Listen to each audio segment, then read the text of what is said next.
Welcome everyone to the South Side Kōrero. My name is Vincent Vitellino, and I had an awesome guest last week. Was talking to T.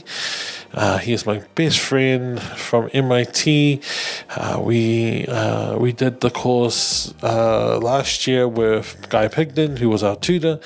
We had him as a guest the last time, and we were just discussing about his journey through freelancing as well as his reasoning of doing digital media. So we go through that, and we go through plenty more other stuff that was discussed in this podcast. And I can't really tell you because that'll be spoilers. So without further ado, I hope you enjoyed this episode as much as I did. Kia ora.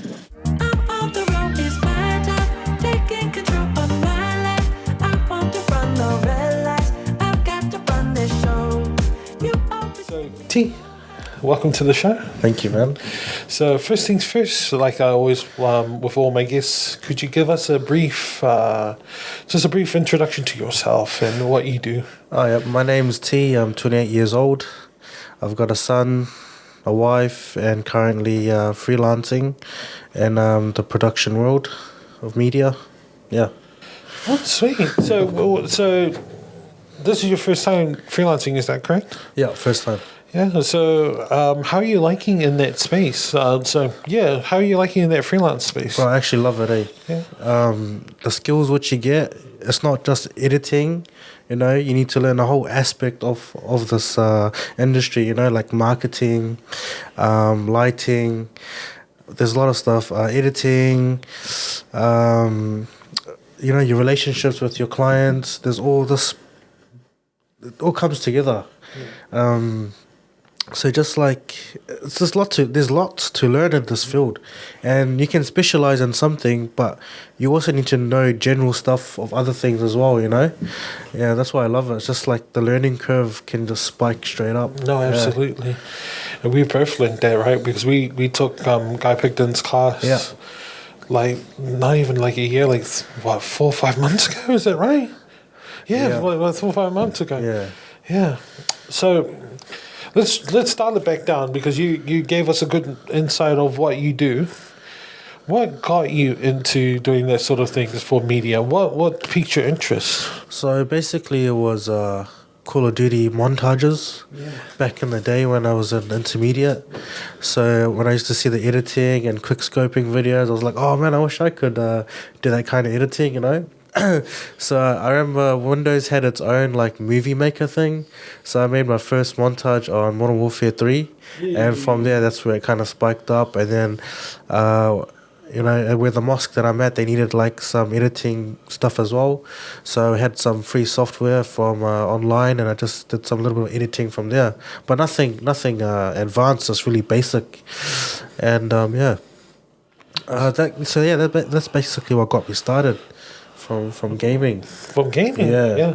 Was there any other inspiration that you got from besides gaming? The things that led you to wanting to do stuff like, I remember you first introduced yourself to us. You were already in the game, like doing like podcasts. Oh yeah. So I was doing podcasting like a month and a half before the class started. Yeah.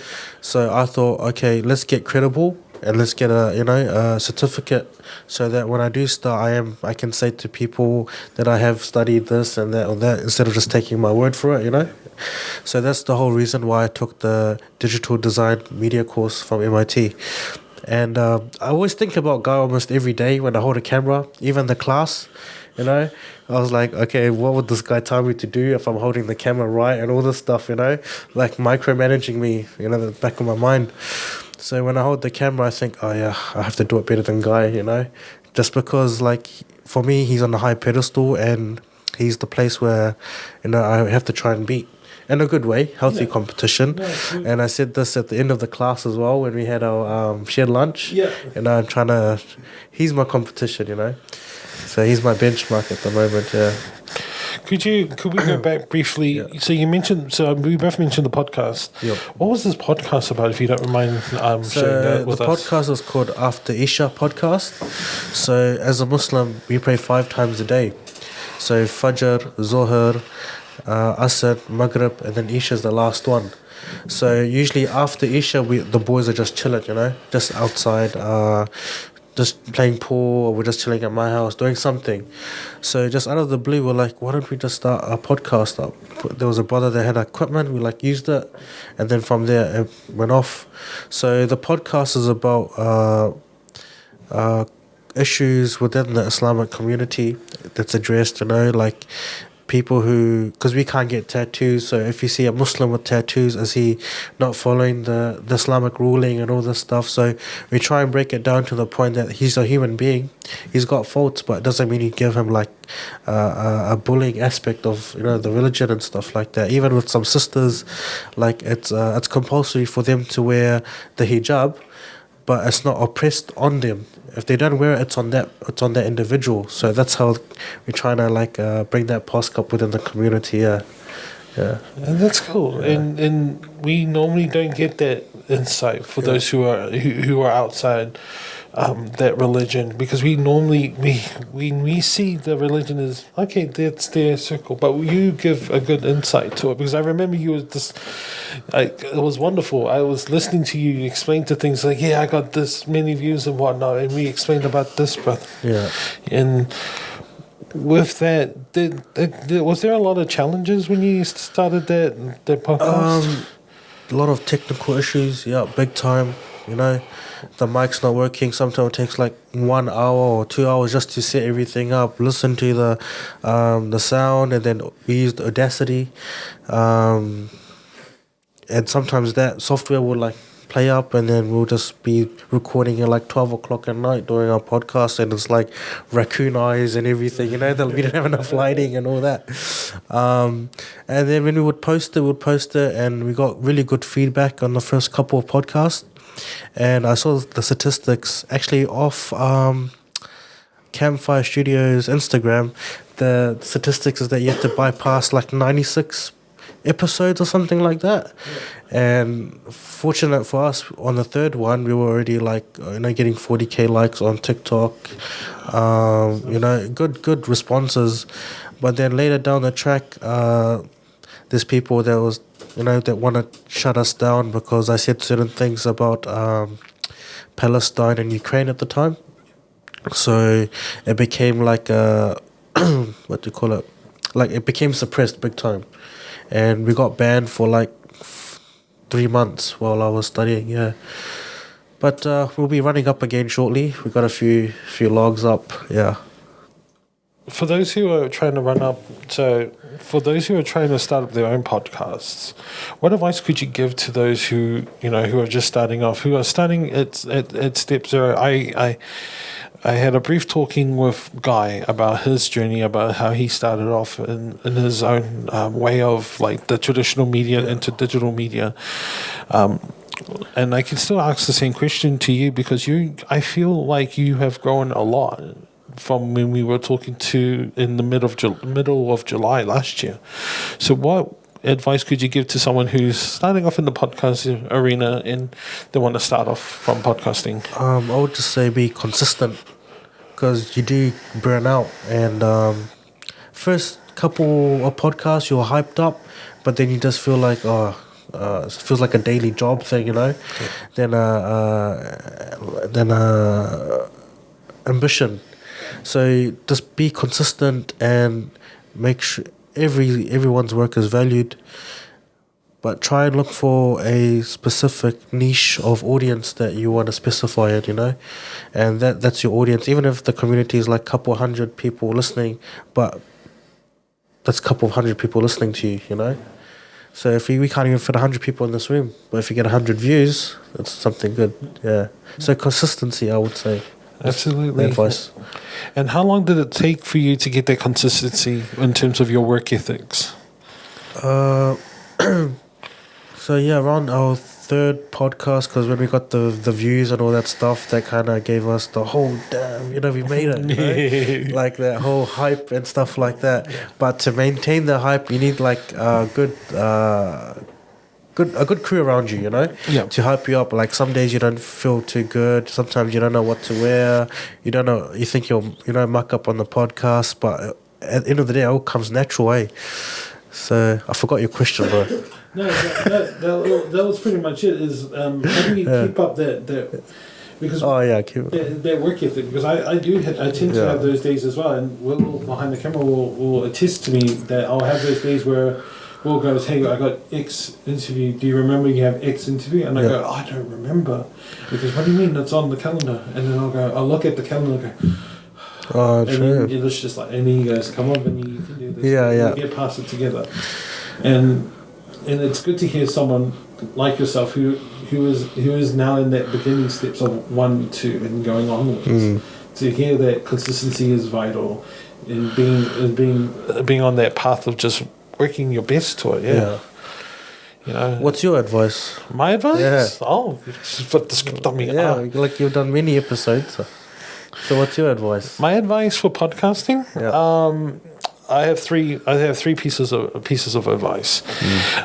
Number one, consistency is one of them. I'll steal one from you because it's free.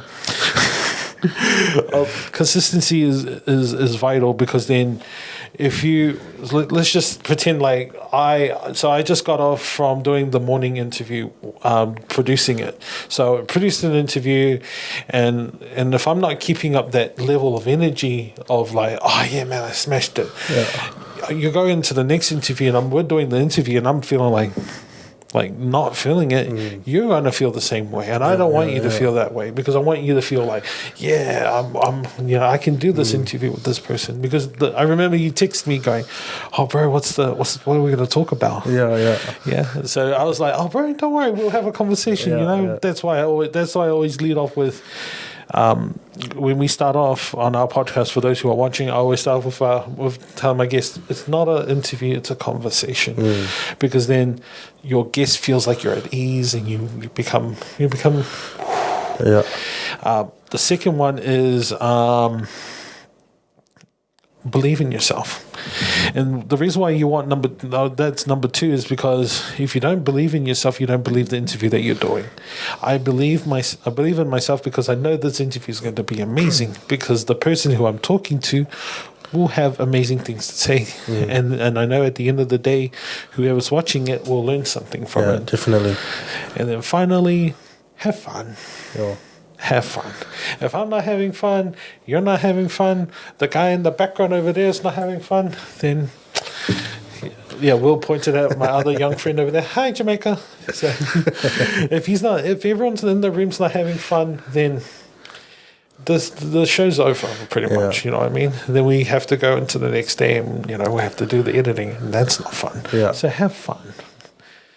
With that said, now I can put this question back onto you. So I'll go back to MIT and studying. What made you go after further education into media?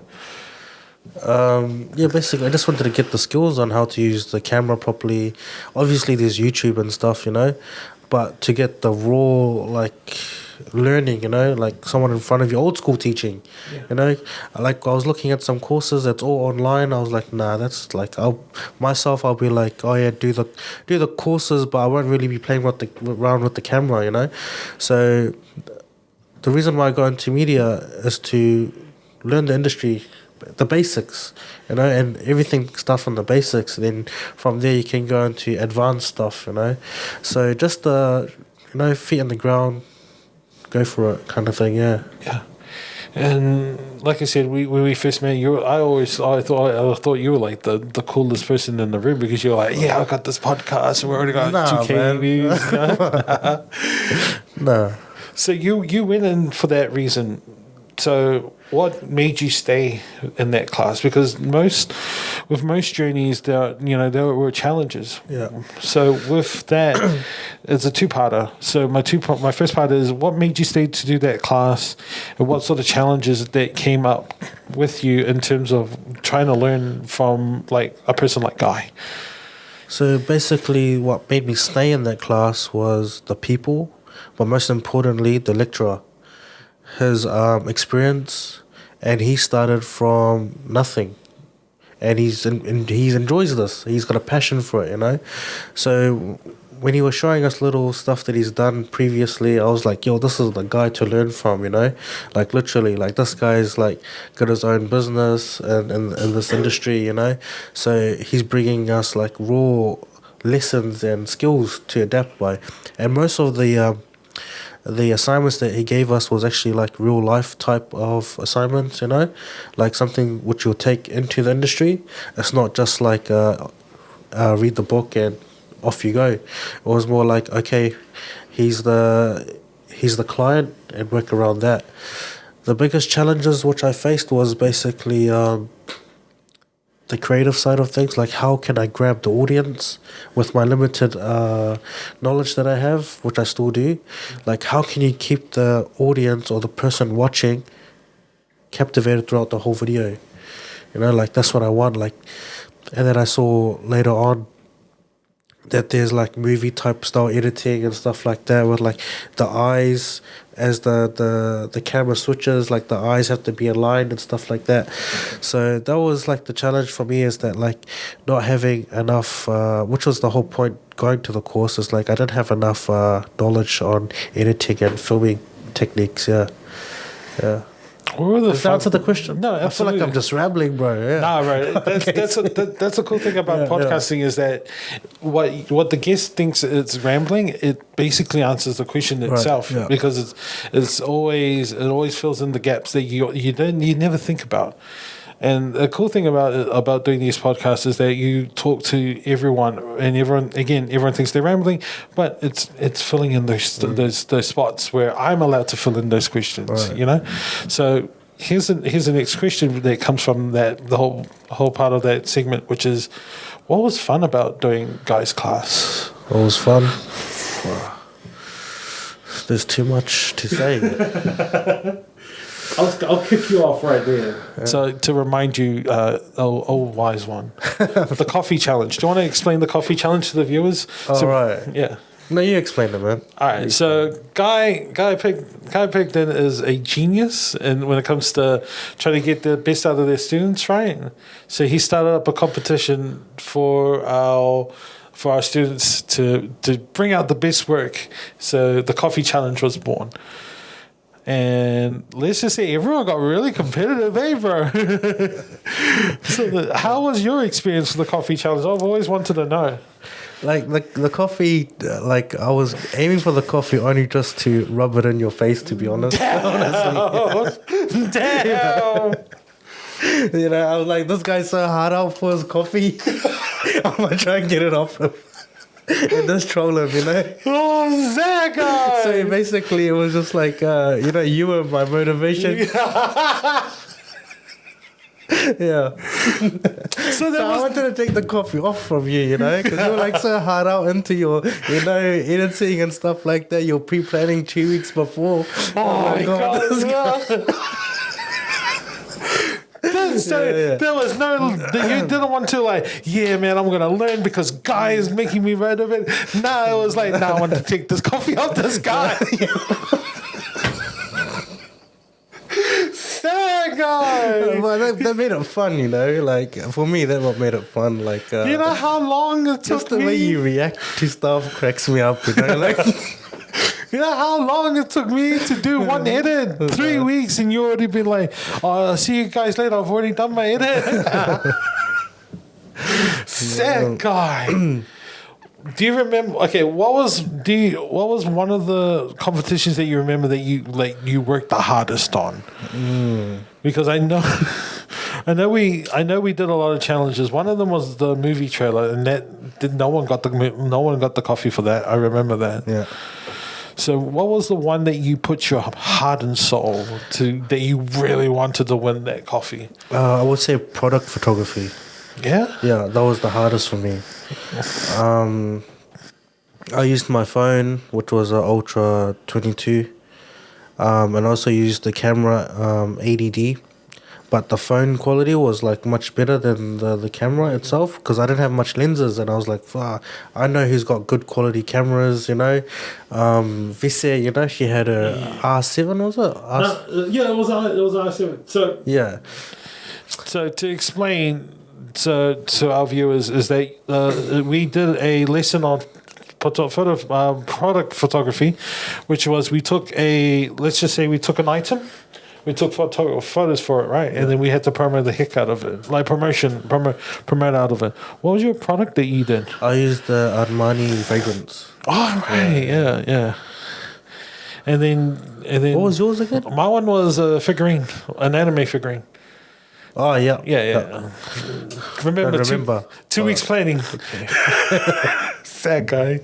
So I remember that because then it was the same time, right, that she got the mirrorless camera, which is the R4, I think. She got an R7. R7. She did order R6, but there wasn't in stock. Nothing in stock at the time. Yeah. So again, for the viewers out there, the R7 Canon is a mirrorless, so it does. So when you look so if you have a digital SR. You open the inside, there's a mirror inside it, right? Well, there's a mirror in the camera. Yeah. So in the mirror, it will reflect the light and it will take the photo, which captures it. There's no mirror in it, so it's good high quality stuff, right? Yeah. So with that said, we'll go past the coffee challenges. What was the fun assessment that you, just to wrap up MIT, what was the fun assessment that you did? I would say our very first one. With the cooking one. Yeah, I think that was my favorite assessment. Yeah. What made it fun for you? Because I learned techniques such as cutting to the beat. Like, this is what I wanted. Like, the whole package was kind of basics was in there. So, like, cutting to the beat, using good footage of it, so cutting it up, slicing it up, and then arranging it from start to end, So I really enjoyed that. Like, and then after that, I got my whole sequence sorted because I think Guy gave us like 2 weeks on that one. Yes, that's correct. Yeah, so I was like finished within the first week, and then he started saying other techniques of the camera, like you can. Forgot the name of it, where a similar type of angle kind of merges into the other one. So I try to do all these techniques and stuff with it.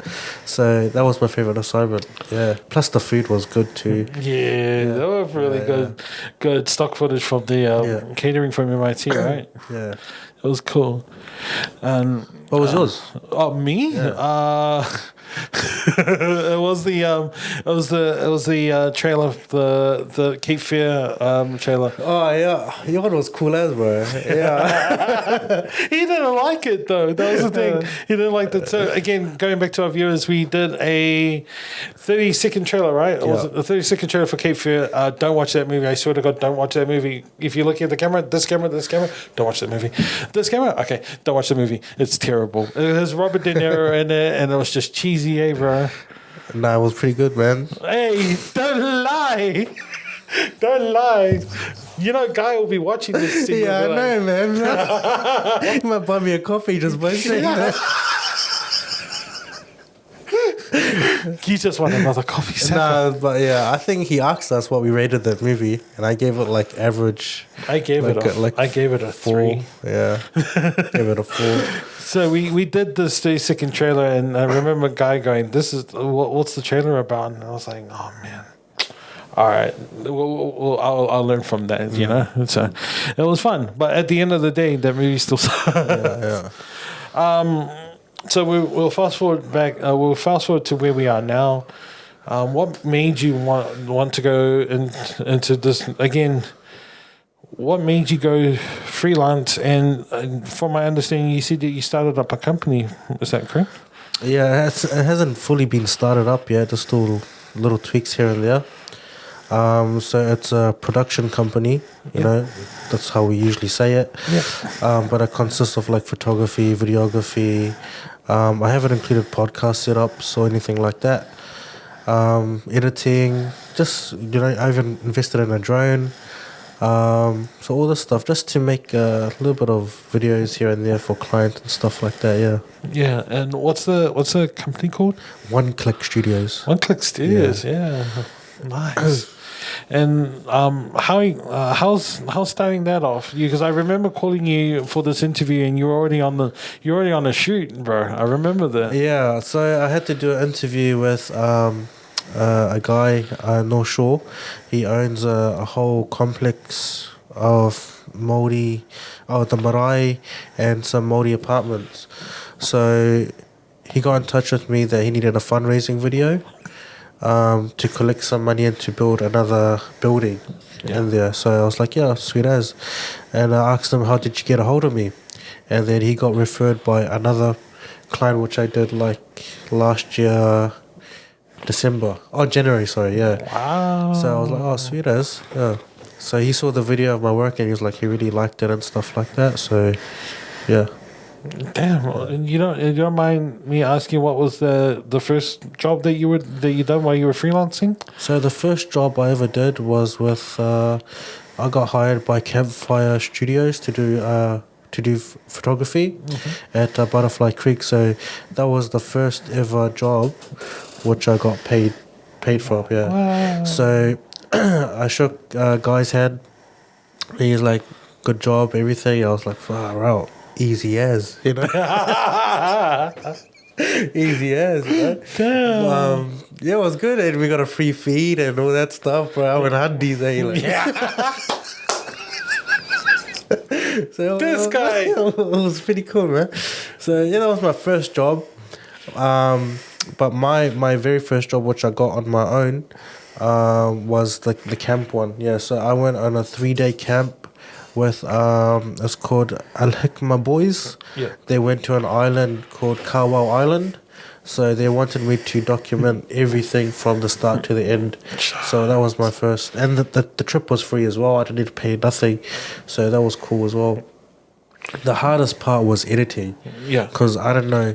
So the best structure, when I reckon, is to know where you'll be filming or where you'll be recording, and just find out the whole plan of what they're doing, you know? So you know where to be at the right places.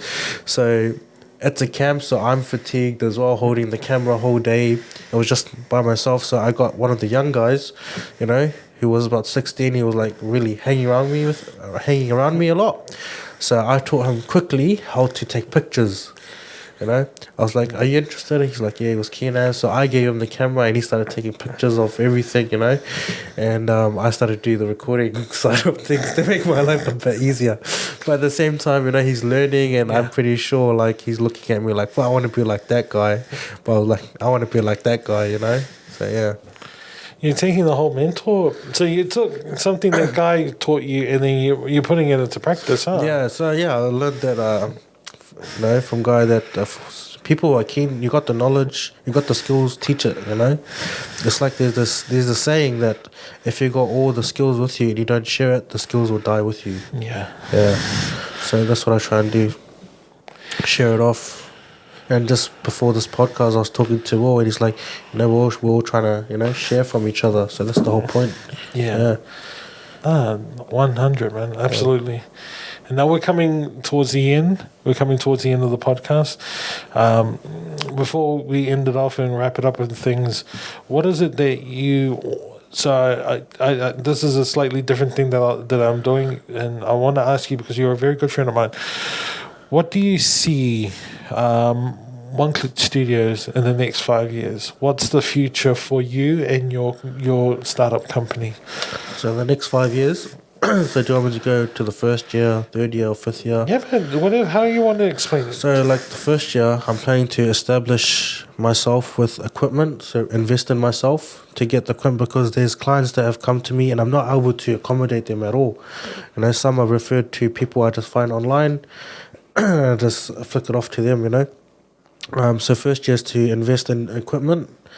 And then also train my nieces and my wife to use a camera, so that, you know, I don't need to go outside anywhere to hire anyone. At the moment, I can stay within the family, you know. Third year, I would like to be the first point of contact to make videos within our community, our Muslim community. And that's also another reason why I started this, because there's nowhere in the Muslim community we don't have anyone like this, where direct contact. We need a media guy, you know. So I do have a job coming up in April the 28th, which is 1 week, where this the scholar from the UK is coming down, and someone asks, "Hey, do we know anyone that can record or anything like that?" Straight away they'll say, "I'll go to T." So this is the relationship that I wanted. Fifth year, I want to be fully established. I want to hire juniors. I want to also teach, and just make a movie as well, which I've got lined up. And the first person that will see it is going to be Guy, because I did say it at the end, and obviously our class as well. So yeah, the fifth year I would like to be established and be a independent company where I'm also an outreach for those that want to start up as well, and I can invest into these little businesses that want to start up, or people who are freelancing as well. Yeah, that way we all get to share the rewards of this industry. Yeah.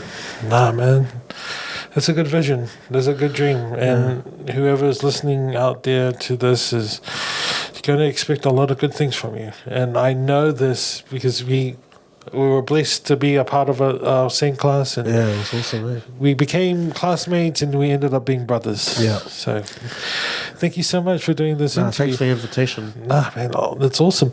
So I got two things to ask of you, and then we'll wrap up. Yep. So first thing, is there a quote that you like to say to those who are listening? Something that you always have it in the back of your mind that keeps you going. Yes, this is from Umar ibn Khattab, radiallahu anh. He said that don't leave today's work for tomorrow. Yeah, so whatever you got to do today, just do it. Yeah. Don't delay, don't procrastinate. Just get the job done, and then once it's done, relax. Yeah. Nice. What about you, man? You got anything to say? Oh, you want to hear from Yeah, I me? want a quote from you. Okay. Always strive for the best.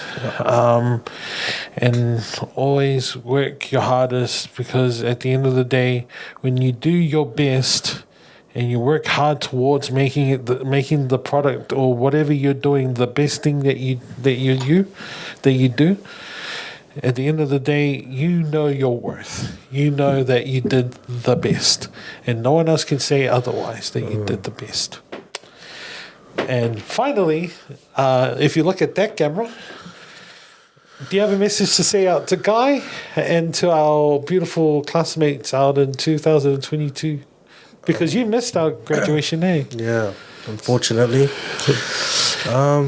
Guy, thank you for your knowledge, and also MIT hiring you out for us.